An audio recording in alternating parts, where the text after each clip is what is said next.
Good morning everyone, this is again one of the business training videos.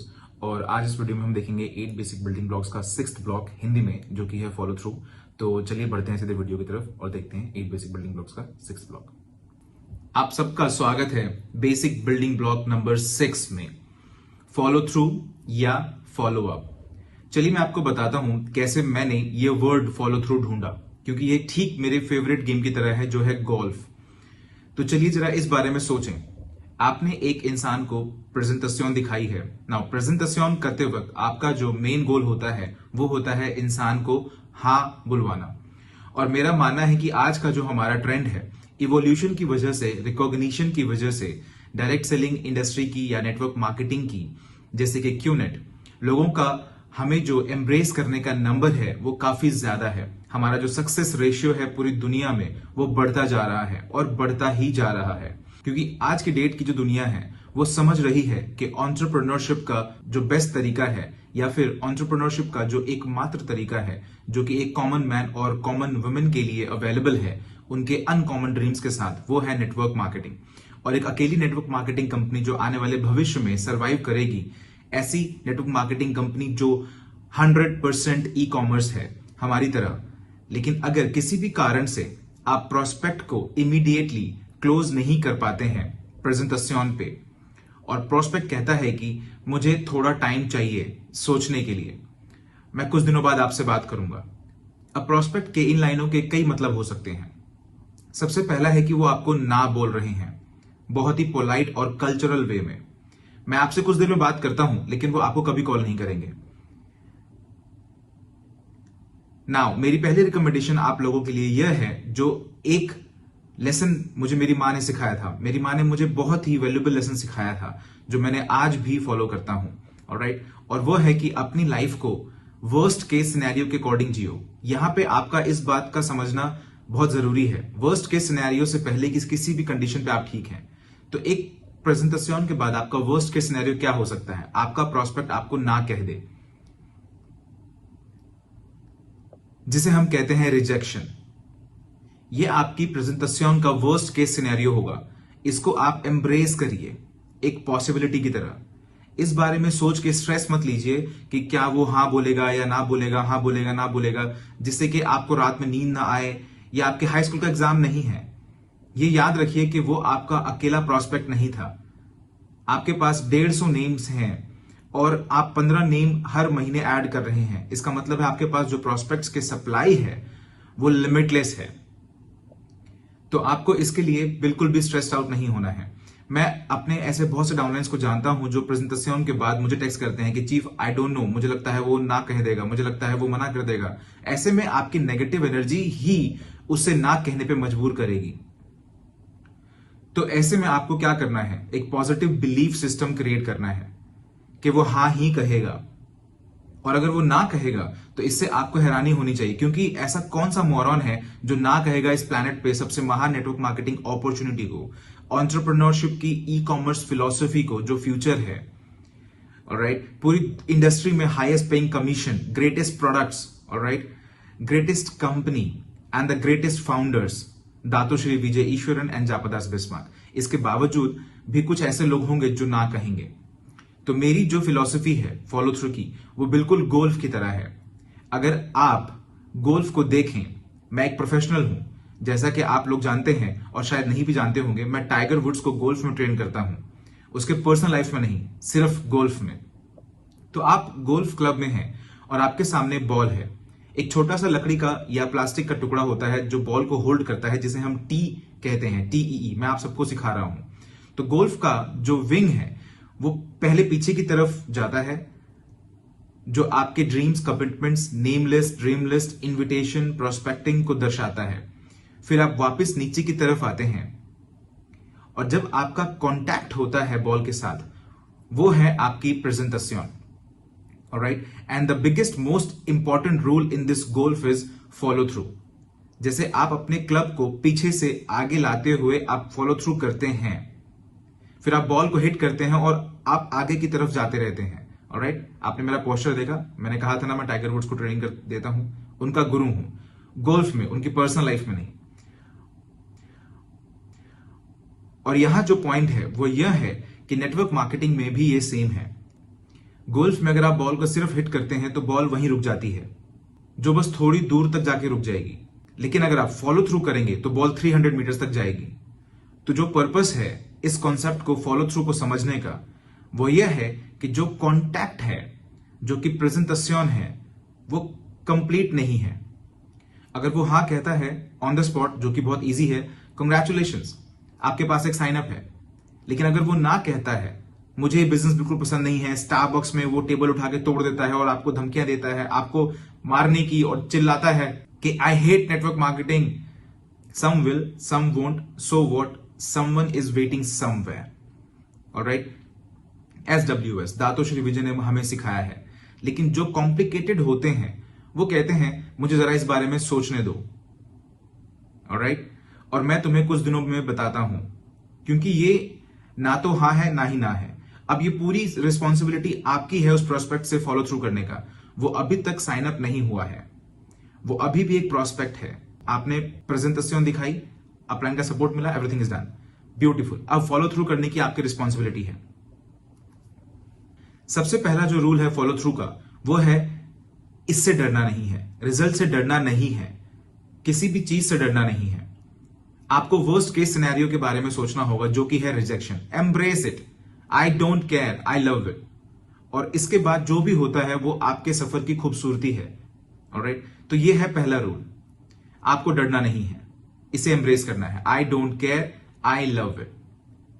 Number 2, आपको इसे 24-48 घंटे में करना है, जैसे कि एक्ट 48 है शुरुआत में। फॉलो थ्रू 24-48 घंटे में ही होना चाहिए। इससे अगर थोड़ा भी ज्यादा होता है तो प्रोस्पेक्ट अपनी पुरानी जिंदगी में वापस चला जाता है।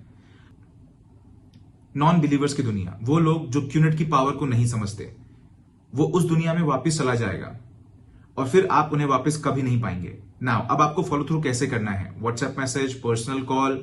ऑलराइट, नाउ अगर आप कॉल करते हैं और वो कहता है कि I am not interested, alright, don't panic. आपको रोना नहीं है,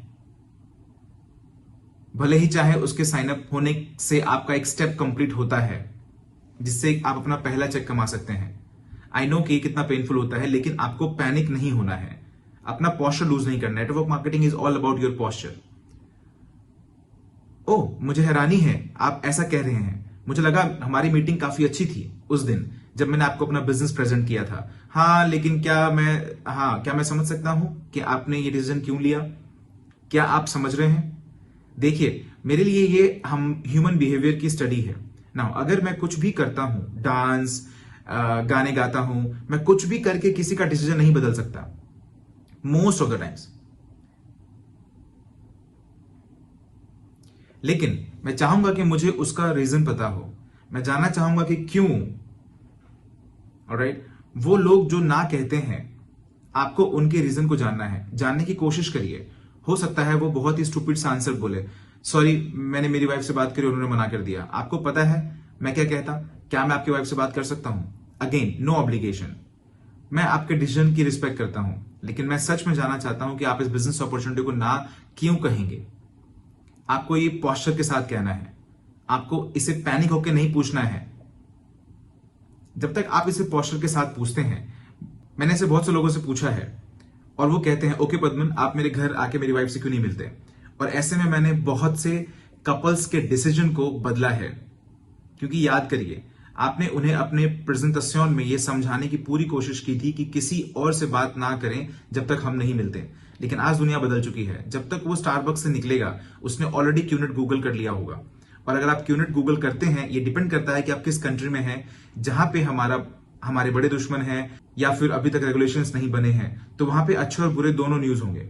इस दुनिया में कोई भी कंपनी हो, चाहे वो माइक्रोसॉफ्ट हो, एप्पल हो, या फिर दुनिया की सबसे बड़ी एयरलाइंस, हर गवर्नमेंट, हर प्रेसिडेंट, हर बड़ी कंपनी इस दुनिया में, इन सब के बारे में कुछ अच्छे न्यूज हैं और कुछ बुरे न्यूज हैं। गूगल पे वर्ल्ड वाइड वेब, जहां पे लोगों को कुछ भी कहने की आजादी है, और आप अपने प्रोस्पेक्ट को रोक नहीं सकते जिसने अभी तक ना तो ना बोला है ना ही ना बोला है, उन्हें खुद की रिसर्च करने से।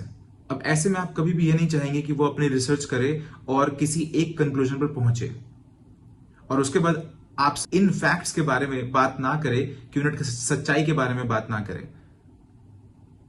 तो सबसे पहले 24-48 घंटे में कॉल करिए। अगर आप उनके पास कोई ऑब्जेक्शन है, अगर वो अपने ऑब्जेक्शंस आपसे एक्सप्रेस कर रहे हैं, आपका गोल यहां पर उनसे मिलना है, स्टारबक्स या फिर सेम जगह या फिर जूम, उन्हें कभी भी खुद को मना मत करने दीजिए, फोन पर या फिर व्हाट्सएप पर। कम ऑन, आप एक इंटरनेशनल बिजनेसमैन या बिजनेस वुमेन हैं, हमारा भी खुद का एक प्राइड है। अगर तुम्हें ना बोलना है तो आकर मेरे फेस पर बोलो। चलो जूम पर मिलते हैं, मुझे जानना है कि ऐसा क्यों है, क्योंकि आप वैसे में उनकी बॉडी लैंग्वेज रीड करेंगे, क्योंकि आपको पता है कि वो कहां से आता है। लेकिन हमेशा वो जो भी कहे उन्हें रोकिए मत। आपको ये नहीं करना है कि क्या तुम स्टूपिड हो, ऑफ कोर्स हम लीगल हैं, ऐसा नहीं करना है, क्योंकि ऐसे में आप वो कनेक्शन तोड़ रहे हैं। क्योंकि जब आपने और आपके प्रोस्पेक्ट ने प्रेजेंटेशन शुरू की थी और अब आप फॉलो थ्रू कर रहे हैं, तो इसमें एक कनेक्शन है। और अगर ऐसे में आप एग्रेसिव हो जाते हैं तो आप उनकी इंसल्ट करते हैं, उन पर अटैक करते हैं, तो इससे फर्क नहीं पड़ता आप यूनिट पर कितना भी गर्व करते हैं। आपका प्यार दातोश्री के लिए, जापा के लिए, उन्हें कहने दीजिए मुझे लगता है तुम इलीगल हो, मुझे लगता है तुम स्कैम हो। उन्हें जो कहना है कहने दीजिए, लेकिन उन पर अटैक नहीं करना है, क्योंकि जब आप उन पर अटैक करते हैं तो आप उनके बिलीफ सिस्टम को और स्ट्रॉन्ग करते हैं। हमेशा याद रखिए मेरे 3 F, फील, फेल्ट, फाउंड। मेरा प्रोस्पेक्ट जो कुछ भी कहता है प्रेजेंटेशन के बाद, कोई भी ऑब्जेक्शन, मेरा आंसर बहुत ही सिंपल होता है, मैं जानता हूं तुम कैसा फील कर रहे हो। ऐसे में उसका टेंशन कम हो जाएगा।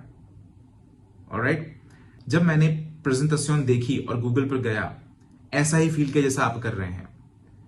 वाह, नो अग्रेशन, कोई जोर जबरदस्ती नहीं, एम्ब्रेसिंग योगा, आप समझ रहे हैं। लेकिन क्या आपको पता है मैंने क्या देखा? तो आप देखेंगे कि आपने टेंशन कम कर दिया है, उस दीवार को गिरा दिया है, क्योंकि आप अग्रेसिव नहीं थे। उसके बाद अब आप उनके ऑब्जेक्शन को हैंडल करने का ट्राई करिए, आपके अपने एक्सपीरियंसेस के बेसिस पर, और आपने क्या जाना उस पर। और इस चीज में वो कैपेबिलिटी है कि उसके दिमाग में इस चीज की पॉसिबिलिटी को बढ़ा देगा। लेकिन प्लीज आपको ये सब कुछ एक क्लास मेंटेन करके करना है, एक प्रॉपर कॉन्वर्सेशन की तरह। आपको ऐसे नहीं करना है कि फील, फेल, फाउंड, तुम्हारी कंपनी इलीगल है, हाँ मुझे पता है, तुम्हें कैसा फील हो रहा है, मुझे भी फील हुआ था और मैंने बाद में ये जाना, मेरे पास पैसा नहीं है, हाँ मैं जानता हूं तुम कैसा फील कर रहे हो, मैंने भी ऐसा फील किया था और मैंने ये जाना। ये एक स्क्रिप्ट नहीं है, ये एक कॉन्वर्सेशन में होना चाहिए। क्योंकि जब सामने वाले के पास कोई ऑब्जेक्शन होता है, वो ऑब्जेक्शन उसके डिसीजन का फेस होता है। तो अगर उसके पास कोई ऑब्जेक्शन है तो उसका डिसीजन है नो। ऑलराइट, और आप चाहते हैं कि आप उस फेस को पार करके उसके डिसीजन को पलट दें, ना से हां में। और यह चीज एग्रेशन से नहीं की जा सकती, और यह चीज उन्हें गलत साबित करके भी नहीं की जा सकती, बल्कि आप उन्हें ज्यादा इंफॉर्मेशन देने की कोशिश कर रहे हैं। फील, फेल्ट, फाउंड, आप उन्हें ज्यादा इंफॉर्मेशन दे रहे हैं जिससे वो इस बारे में और सोचें। और आजकल हर ऑब्जेक्शन का अपना एक अलग आंसर है, आप समझ रहे हैं। और आज के डेट में पैसा ना होना कोई बहुत बड़ा ऑब्जेक्शन नहीं है, क्योंकि कोई भी अगर वो बिजनेस में बिलीव करता है, अगर वो क्यूनेट के पोटेंशियल में बिलीव करता है और आपने उन्हें प्रोजेक्शन में पोटेंशियल इनकम बता दिया है, तो वो ऐसे में हाँ ही बोलेंगे। इलीगल, लीगल बहुत ही कॉमन है किसी भी बिजनेस में आज के डेट में। उनको सिर्फ उन्हें फैक्ट्स प्रोवाइड कराने हैं, इंफॉर्मेशन देनी है, हमारी क्रेडिबिलिटी को उनके सामने बढ़ाना है। QI tower, man city, Kaif, आप समझ रहे हैं, वीकॉन, इतने सारे प्रोडक्ट्स, 20 से ज्यादा साल। ऑलराइट, और पोस्चर मेंटेन करना बहुत जरूरी है। कभी भी आपको उसे जाने नहीं देना है, चाहे आंसर उसका ना ही क्यों ना हो, चाहे वो बार बार ना ही बोल रहा हो। किसी भी प्रोस्पेक्ट को बिना उसके परसेप्शन को करेक्ट किए जाने नहीं देना है, करेक्ट किए बजाय जाने नहीं देना है। मैं आपका डिसीजन का रिस्पेक्ट करता हूं, लेकिन प्लीज मुझे फिर से आपको समझाने दीजिए। जहां तक बात लीगल इलीगल की है, तो हम एक्चुअली में ये हैं, ये सारी इंफॉर्मेशन है। मैं चाहता हूं कि सामने वाले के पास इनफ इंफॉर्मेशन हो कि अगर वो फ्यूचर में उससे कोई यूनिट की बात करता है तो वो नेगेटिविटी को और ऐड नहीं करेगा, क्योंकि आप प्रोस्पेक्ट के सोचने के तरीकों को बदल सकते हैं। क्योंकि याद रखिए, हर वो प्रोस्पेक्ट जो आज ना बोल रहा है, फ्यूचर में आ सकता है और हां बोल सकता है। हर प्रोस्पेक्ट आपके अगले प्रोस्पेक्ट से बात कर सकता है, तो आपको उनके सोचने का तरीका बदलना होगा। उनका माइंडसेट बदलना होगा। आपको उनके अंदर जो गलत परसेप्शन है उसे करेक्ट करना होगा। और अगर आप ऐसा 24 से 48 घंटे में करते हैं, जो कि बहुत जरूरी है, उनके सारे कंसर्न्स को एड्रेस करिए इंफॉर्मेशन के साथ, ना के इमोशन के साथ। फील फेल्ट फाउंड, उनका टेंशन कम करना, जिससे कि आप उनके अंदर जाकर उनके सोचने का तरीका बदल सकें। कोशिश करिए कि फेस टू फेस या फिर जूम पर मिलने की कोशिश करें, बिना किसी इमोशंस के साथ, और उनको कभी भी नेगेटिव परसेप्शन के साथ जाने नहीं देना है। आपको उन्हें अपने KIV लिस्ट में रखना है, कीप इन व्यू। कभी भी किसी से रिलेशन खराब मत करिए। मेरे पूरे करियर में 20 साल से भी ज्यादा ऐसे बहुत से प्रोस्पेक्ट्स हैं जिन्होंने पहले ना बोला था 3 साल पहले, 4 साल पहले, और वो सब वापस आए, और वो आज मेरे ऑर्गेनाइजेशन के एक्टिव बिल्डर्स हैं। आप किसी भी पार्टनर से पूछ सकते हैं, ये हमारे साथ हुआ है। आपको उनसे कभी भी कनेक्शन नहीं तोड़ना है, आपको वो स्ट्रिंग हमेशा जोड़ के रखनी है, क्योंकि वो अपनी जॉब को जरूर खोएगा और वो फिर से अपनी पैथेटिक सी लाइफ में वापस जाएगा, जहां पे वो go to work come back home, go to work come back home ही करेगा। उसे पैंडेमिक हिट करेगी, उसे डिप्रेशन परेशान करेगा, रिसेशन हिट करेगा। तो वो लाइन हमेशा बनाए रखनी है, क्योंकि वो वापस आएंगे। नाउ मेरा रूल है, अगर प्रोस्पेक्ट ना कहता है तो मैं उसे कभी भी जाने नहीं दूंगा बिना प्रोडक्ट खरीदे, चाहे वो RSE प्रोडक्ट हो या फिर वो क्वालिफाइंग प्रोडक्ट हो। मैं उन्हें लूप में रखना चाहता हूं और उन्हें ओवरबर्डन नहीं करना चाहता हूं इन सारी इंफॉर्मेशन से। आपको सिर्फ नेम लिस्ट में KIV लिखना है। आपको पता है कि नेम लिस्ट कितनी जरूरी है। ये जो फैक्ट है, दातुश्री विजय ने जो मुझे एक गोल्डन रूल सिखाया था, वो था कि आपको अपने प्रोस्पेक्ट से ज्यादा अटैच नहीं होना है। अगर वो ना कहता है तो ना कहता है, आगे बढ़िए, यही लाइफ है। Some will, some won't, so what, someone is waiting somewhere। और जितना ज्यादा टाइम आप उसे कन्विंस करने में लगाएंगे, उन्हें हर हफ्ते कॉल करेंगे एक स्टॉकर की तरह। क्यों? आपके पास और भी 15 लोग हैं इस महीने बात करने के लिए, आपके पास 20 और लोग हैं बात करने के लिए, आपके पास और भी दूसरे मार्केट्स हैं ओपन करने के लिए, आपके पास एक्टिव IRs भी हैं जो आपके टाइम की ज्यादा वैल्यू करेंगे प्रोस्पेक्ट से। इस जाल में आपको कभी नहीं फंसना है कि वो एक बहुत अच्छा प्रोस्पेक्ट था, एक बढ़िया प्रोस्पेक्ट था, कमाल का प्रोस्पेक्ट था। ऐसी कोई चीज नहीं होती गाइस। जैसा कि मैंने आपको पहले भी कहा है, कभी भी नेगेटिवली प्रीजज नहीं करना है और किसी के भी परफॉर्मेंस का अनुमान पहले से नहीं लगाना है, क्योंकि बहुत से ऐसे मैक्स आउट किंग और क्वीन हुए हैं जिन्हें कभी किसी ने प्रेडिक्ट नहीं किया था। कुछ लोगों का प्रोफाइल एक नेटवर्कर के अकॉर्डिंग पूरा परफेक्ट था, लेकिन उन लोगों ने कभी परफॉर्म नहीं किया। एक प्रोस्पेक्ट सिर्फ प्रोस्पेक्ट होता है। नेटवर्क मार्केटिंग एक इक्वल अपॉर्चुनिटी है, फ्री एंटरप्राइज। आप किसी को भी ला सकते हैं और वो सिस्टम फॉलो करते हैं। याद रखिए, फॉलो थ्रू बहुत ज्यादा इंपॉर्टेंट है और आपका काम उन्हें इनफ इंफॉर्मेशन देना है, उनकी टेंशन को कम करना है, जिससे कि आप उनके अंदर जा सकें और उनका सोचने का तरीका बदल सकें, अगर ये पॉसिबल है तो। और अगर उसके बाद भी वो ना कहता है, I don't care, I love it, next, yes perfect, no next, next, next, next. Welcome to network marketing. यहां पर आपकी सक्सेस इस बात पर निर्भर नहीं करती कि आप कितने लोगों को साइन अप करते हैं, लेकिन क्यूनेट में जो सच्चे मायने में सक्सेस है वो इस बात पर डिपेंड करती है कि आपने कितने रिजेक्शंस एक्सपीरियंस किए हैं, क्योंकि हर रिजेक्शन आपको थोड़ा और नजदीक लेके जाता है आपके अल्टीमेट गोल, जो कि है मैक्स आउट। मेरा भरोसा करिए। तो फॉलो थ्रू फंडामेंटली इंपॉर्टेंट, इसको सही तरीके से करिए।